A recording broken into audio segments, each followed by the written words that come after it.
Et oui, de tête qui connaît depuis un moment. Yahweh dans ses bébés, quelqu'un. Mais pas que. Ah, mais ça me fait plaisir de vous voir piloter là, autour d'entre nous. Juste pour parler de ça. De ce chemin qui a commencé. Pour aller juste voir où qu'on est qui s'aille inné.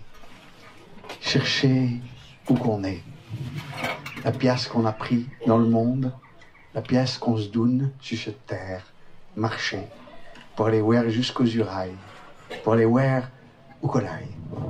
Marcher juste avec sa langue maternelle, une langue maternelle. Vous savez, on a une chose qui est extraordinaire quand on travaille sur les langues, et qu'un jour, on vous raconte une chose qui tout d'un coup vous colle au plafond.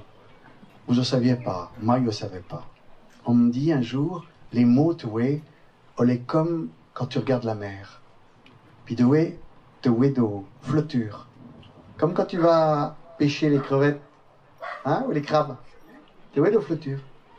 Et puis tu vois, les mots le sont avec de petits filaments, très fins. La lance collée jusqu'à nos gros penets qui sont bien de tes émotions les plus profondes. Et le jour où on coupe le lien entre les mots et les émotions profondes, le jour où on empêche quelqu'un qui a eu une langue maternelle de la parler, on coupe au fil et on fait que les mots qu'on dit n'avons plus le lien avec ces émotions de la dorme, d'eau plus profonde. Et créer qu'on fait des dégâts rien que sur ceux-là qui sont directement concernés, on serait se tromper gravement. Tous les gens qui avons travaillé là-dessus se sont aperçus que pendant des générations après, les traumatismes de cette perte de transmission sont terribles. Quand on n'a plus transmis la manière de regarder un monde, on est deux handicapés pour le restant de ses jours. Alors moi, comme ma langue maternelle, Ama, ou les là, il essaie de la faire matouner dans ma goule, il essaie d'en faire quelque chose, il n'est plus capable de la parler aussi bas qu'il faisait avant parce qu'il manque d'entraînement. Et ils sont un certain nombre à manquer d'entraînement, à la voir quelque part calée, mussée au fond de nous, et d'être pas capable de la parler grandement baille au quotidien. Une langue, quand elle n'est pas cultivée, elle est comme un jardin qui n'est pas nettier, ou qu'on ne repique pas les pions régulièrement pour qu'on pousse un petit peu. C'est que tu dis ça, toi. Parce que lui, il ne parle pas de la même manière que moi.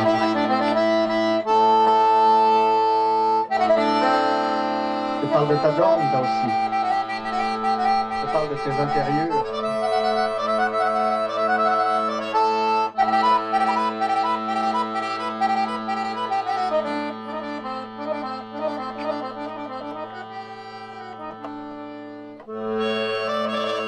Les linguistes, nous savons qu'on est le même domaine dialectal, comme on dit, sur tout un territoire, mais que nous, comme chez nous, comme en Bretagne, le breton, chaque village avait son breton.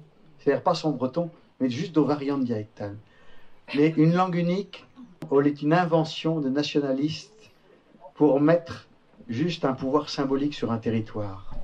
Avant ça, une langue, elle était ni stable, ni homogène. Les langues, elles évoluant, agrandissant. Elle est comme nos graines d'un jardin qui poussent mues dans l'inondré, moins dans l'autre. L'accent change là, l'avance là. Mais les anciens savaient très bien faire ça. Ils avaient cette espèce de sens, cette tolérance de la langue qui faisait qu'on reconnaissait un monde, à son accent, on savait d'où que le venait. Forcément que dans un monde où le territoire a pu cette importance-là, on est plus difficile à comprendre. Puis que depuis l'invention de nos langues nationalistes, on les verrait plus difficiles aussi. Mais ils sont dans un monde stable et homogène, où les langues devront être comme les semences stables et homogènes, comme les vins que t'achètes, il ne faudrait pas qu'on bouge. Mais il aime bien quand le vin bouillotte au printemps, on veut dire que le vivant, quand tu mets trop de saloperies dedans, il vrai que le bouge pas, disant, je suis là autant. Les stables et homogènes. Moi, il aime bien ma langue parce qu'il est une bâtarde. Il aime ma langue parce qu'elle n'est pas pure. Elle n'a pas de vraie langue. On me dit souvent, ah oui, mais il aimait bien quand tu faisais nos spectacles en vrai patois. Ah, le vrai patois, le fantasme de vrai patois. C'est vrai que dans le monde qui travaillant mululant, qui cultivant la langue comme un jardin, qui accachant la langue un petit peu, avec un vocabulaire formidable, de poètes, on en a. Mais elle est belle cette langue, même quand elle est bâtarde. Parce que nous, il y avons cette proximité de français qui fait qu'on met le curseur un petit peu loin, un petit peu... Et tout le monde dit, oh, on parle plus patois en Vendée. C'est vrai, quand tu parles français à un gars, il ne te répond français, parce qu'il est développé, il a appris une deuxième langue. Sauf que quand tu te parles en patois, tu vois bien que dans tout le monde a au moins quelques mots à se servir. Deux fois pas grand-chose. Deux fois même de nantais, le criant que quand le disant ramasse brouillé, il parle en nantais. Donc, il y avait cette chance-là de pouvoir continuer justement, parce que notre langue a une proximité avec le français, de pouvoir continuer à transmettre au moins de vocabulaire. Pas vouloir rétablir une langue ancienne, une langue morte, mais juste continuer à transmettre quelque chose d'unique qui permet de décrire un monde qui fait pas tort, qui fait pas zire. Moi, j'aime bien ma langue parce qu'elle est une bâtarde.